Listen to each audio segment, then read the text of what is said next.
Ako si Yan, isa akong solbetero at ito ang kwento ko.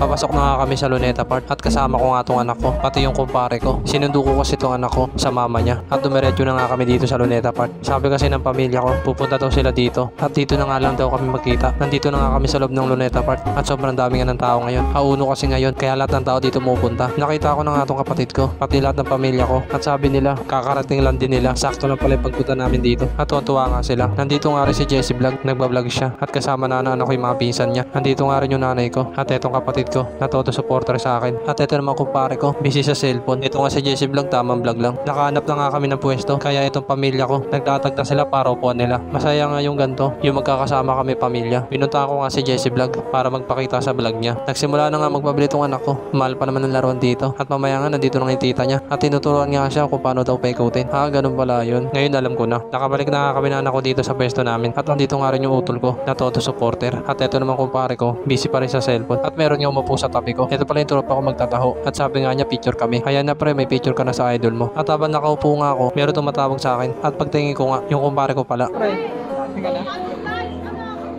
Hey, shoutout sa mga alam niyo na yun.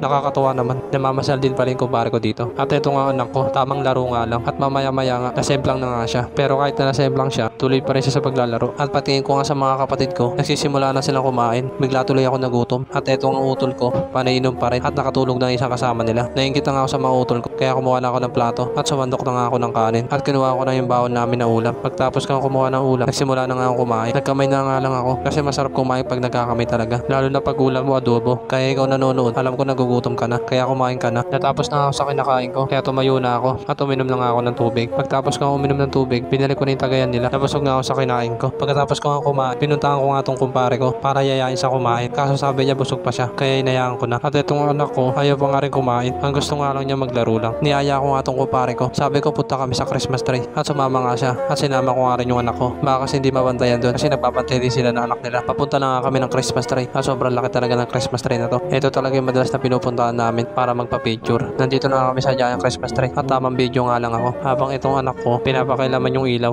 Hoy, makurete ka dyan!